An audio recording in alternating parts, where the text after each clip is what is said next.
नमस्कार विद्यार्थी मित्रांनो, एमएच एक्झाम या यूट्यूब चॅनलवर आपल्या सर्वांचं स्वागत आहे।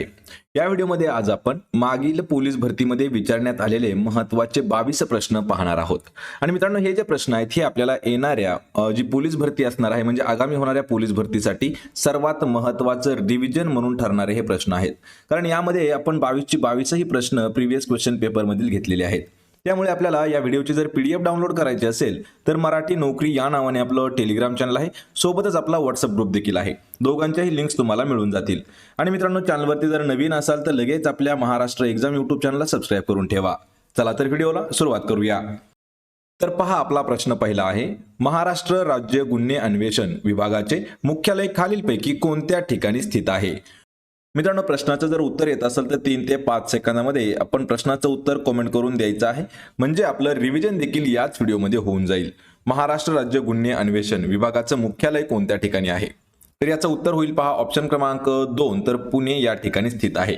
आणि मित्रांनो, हा जो प्रश्न आहे हा पुणे भरतीसाठी जवळपास आपल्याला 7 ते 8 वेळा विचारण्यात आलेला आहे। ऑप्शन क्रमांक 2 आपलं या प्रश्नाचं उत्तर होईल।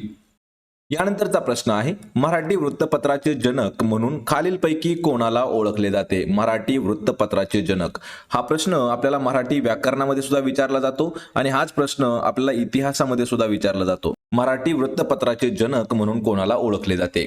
तर उत्तर आहे याचं ऑप्शन क्रमांक 4, बाळशास्त्री जांभेकर यांना मराठी वृत्तपत्राचे जनक म्हणून ओळखले जाते। ऑप्शन 4 आपलं या प्रश्नाचं उत्तर होईल।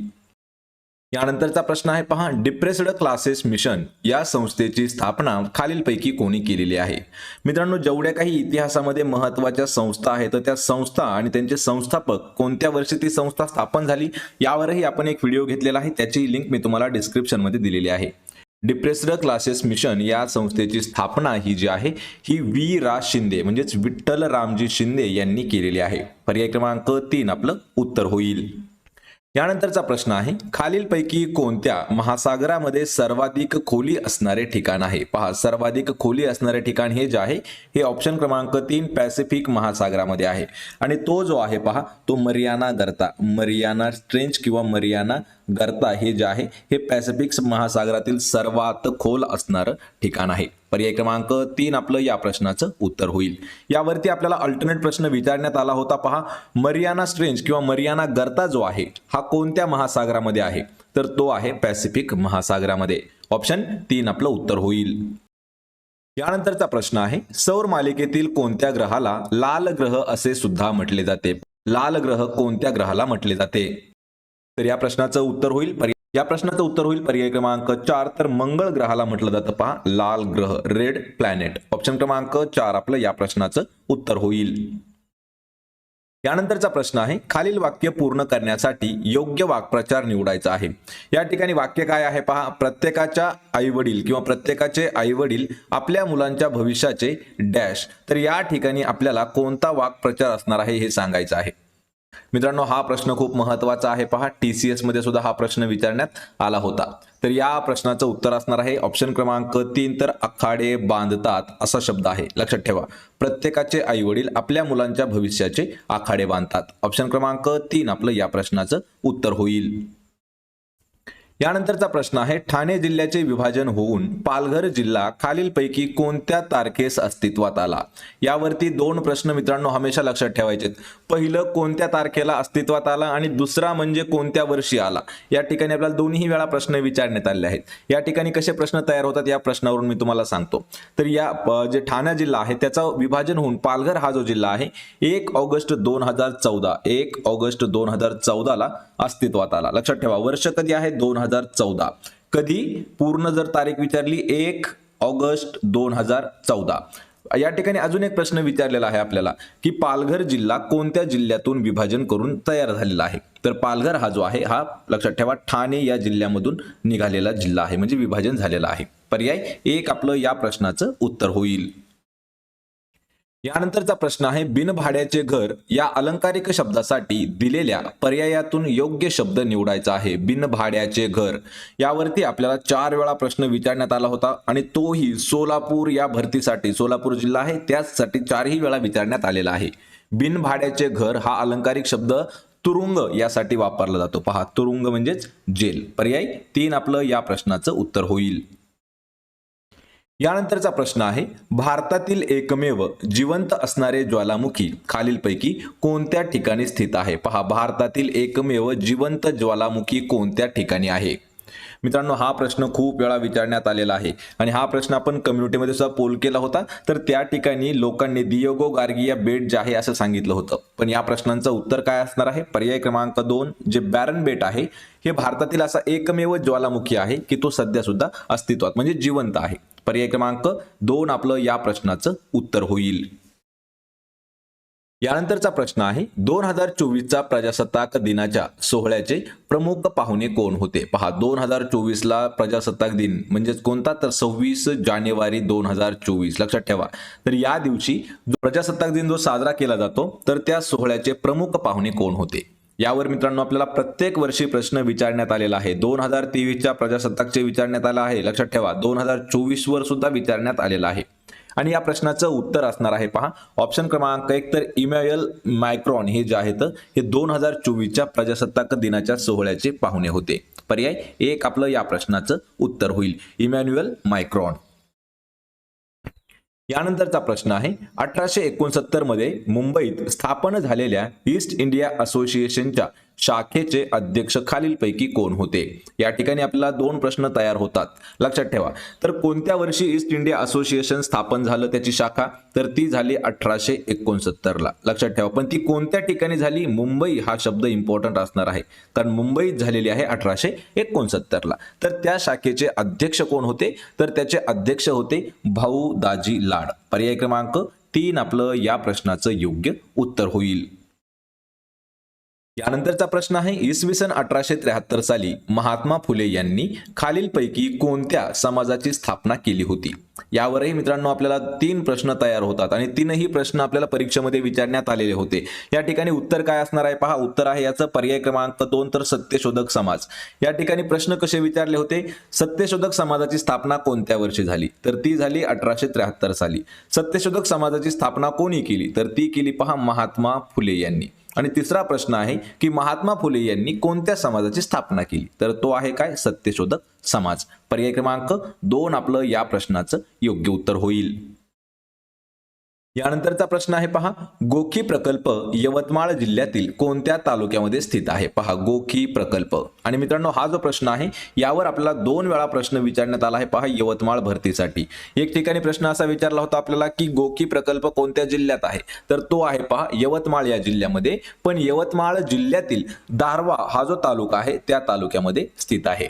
पर्याय क्रमांक 1 आपलं या प्रश्नाचं उत्तर होईल. त्यानंतरचा प्रश्न आहे, पहा, पाणी ग्रहण याचा समानार्थी शब्द कोणता होईल? पहा, पाणी ग्रहण. या ठिकाणी पाणी हा शब्द कसा आहे? पहा, पाणी ग्रहण असा शब्द आहे. लक्षात ठेवा, उलटा शब्द करू नका. तर पाणी ग्रहण हा जो शब्द आहे याचा समानार्थी शब्द आहे विवाह. ऑप्शन क्रमांक 3 आपलं या प्रश्नाचं योग्य उत्तर होईल. आणि मित्रांनो असेच जर आपल्याला 300 पेक्षा जास्त समानार्थी शब्द पाहायचे असतील तर त्याची लिंक मी तुम्हाला डिस्क्रिप्शन मध्ये दिलेली आहे. त्या ठिकाणी जाऊन घ्या आणि तो देखील व्हिडिओ पाहून घ्या. म्हणजेच आपल्याला TCS आणि IBPS मध्ये सुद्धा असे प्रश्न विचारण्यात आलेले आहेत, म्हणजे तुम्हाला ते कळून जातील. यानंतरचा प्रश्न आहे, पहा, नीती आयोगाच्या धर्तीवर स्थापन करण्यात आलेल्या मित्रचे पहिले अध्यक्ष कोण आहेत? पहा, नीती आयोग हा जो आहे एक ते स्थापन करण्यात आलेला आहे केंद्राच्या लेवलवरती. पण आपल्या राज्यामध्ये मित्र हे जे आहे हे एक नवीन संघटन सुरू केलं म्हणजे आयोग सुरू केलेला आहे. तर त्याचे पहिले अध्यक्ष कोण आहेत? या प्रश्नाचं उत्तर होईल, पहा, पर्याय क्रमांक 1 तर एकनाथ शिंदे हे जे आहेत हे मित्रचे पहिले अध्यक्ष आहेत आणि नीती आयोग याच्या धर्तीवरती तयार करण्यात आलेला आहे. तर मित्रांनो या ठिकाणी तुम्हाला एक प्रश्न मी विचारतो की नीती आयोगाचे अध्यक्ष कोण असतात? हे मला कमेंट करून तुम्ही सांगायचं आहे. या प्रश्नाचं उत्तर होईल, पहा, एकनाथ शिंदे. यानंतरचा प्रश्न आहे, छत्तीसगड राज्याच्या कोणत्या जिल्ह्याची सीमा गडचिरोली जिल्ह्याच्या सीमेला लागून नाही? पहा, छत्तीसगड राज्याचा कोणता जिल्हा आहे की त्याची सीमा गडचिरोली जिल्ह्याला लागून येत नाही?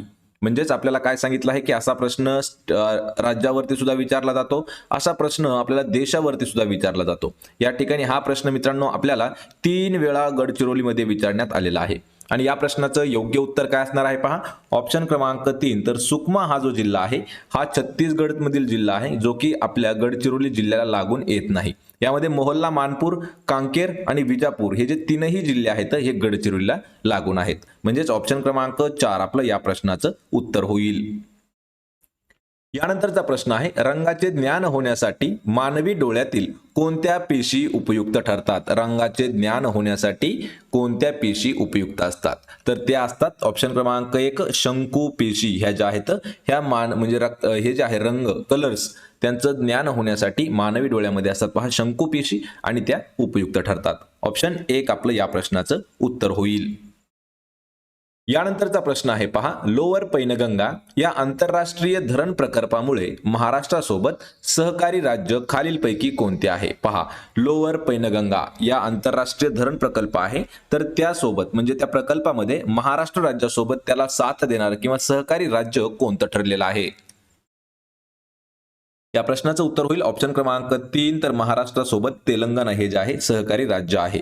ऑप्शन क्रमांक 3 आपलं या प्रश्नाचं उत्तर होईल.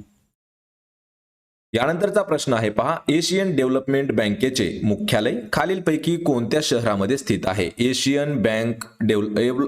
एशियन डेव्हलपमेंट बँक याचं मुख्यालय कोणत्या शहरामध्ये आहे? आपल्याला हा प्रश्न विचारला होता पहा की कोणत्या देशामध्ये आहे, यावरही प्रश्न आपल्याला खूप वेळा विचारण्यात आलेला आहे. तर हे येतं पहा, मनिला या शहरामध्ये स्थित आहे, आणि मनिला हे जे शहर आहे हे फिलिपाईन्स पहा, फिलिपिन्स या देशामध्ये स्थित आहे मनिला. ऑप्शन क्रमांक 3 आपलं या प्रश्नाचं उत्तर होईल. यानंतरचा प्रश्न आहे, चौकशीशिवाय कोणालाही कारागृहात डांबण्याचे अधिकार सरकारला कोणत्या कायद्यान्वये मिळालेले आहेत? हा प्रश्न खूप महत्त्वाचा मित्रांनो प्रश्न आहे पहा. तर कोणाचीही चौकशी न करता कोणत्याही व्यक्तीला जेलमध्ये किंवा तुरुंगात डांबण्याचे जे अधिकार आहेत तर ते सरकारला कोणत्या कायद्यानुसार मिळालेले आहेत? तर या प्रश्नाचं योग्य उत्तर होईल पहा, ऑप्शन क्रमांक 1. तर रौलेट कायदा जो आहे, रौलेट कायदा, यामुळे त्यांना ती परमिशन मिळालेली आहे सरकारला की कोणालाही चौकशी न करता तुम्ही कारागृहामध्ये डांबू शकता. ऑप्शन क्रमांक 1 आपलं या प्रश्नाचं उत्तर होईल. यानंतरचा प्रश्न आहे, लोकसंख्येची सर्वात कमी घनता असलेला केंद्रशासित प्रदेश खालीलपैकी कोणता आहे? पहा, सर्वात कमी घनता असलेला केंद्रशासित प्रदेश आपल्याला विचारला आहे. तर सर्वात कमी घनता कोणत्या केंद्रशासित प्रदेशाची आहे? ऑप्शन क्रमांक 4 अंदमान निकोबार हा केंद्रशासित प्रदेश आहे, ज्याची घनता सर्वात कमी आहे. पर्याय 4 आपलं या प्रश्नाचं उत्तर होईल. यानंतरचा प्रश्न आहे, सिंधुदुर्ग जिल्ह्यातील तेरेखोल पुलामुळे कोणती 2 राज्य जोडली गेली आहेत? सिंधुदुर्ग जिल्ह्यामध्ये जो तेरेखोल पूल आहे तर त्या पुलामुळे 2 राज्य जोडली गेली आहेत, आणि ते 2 राज्य आहेत महाराष्ट्र आणि गोवा राज्य. ऑप्शन क्रमांक 2 आपलं या प्रश्नाचं उत्तर होईल. तर मित्रांनो, हे होते पहा 22 आपले प्रश्न. या 22 पैकी किती प्रश्नाची उत्तरं देता आली हे मला कमेंट करून नक्की सांगा. व्हिडिओ जर आवडला तर व्हिडिओला लाईक करा, आपल्या मित्रांमध्ये व्हिडिओ शेअर करा, आणि आपल्या महाराष्ट्र एक्झाम यूट्यूब चॅनलला सबस्क्राईब करून ठेवा. प्रत्येक व्हिडिओची PDF मी तुम्हाला टेलिग्रामवरती देत आहे, त्याची लिंक मी तुम्हाला डिस्क्रिप्शनमध्ये दिलेली आहे. आपण भेटूया पुढच्या एक अशाच नवीन व्हिडिओमध्ये. तोपर्यंत जय हिंद, जय महाराष्ट्र.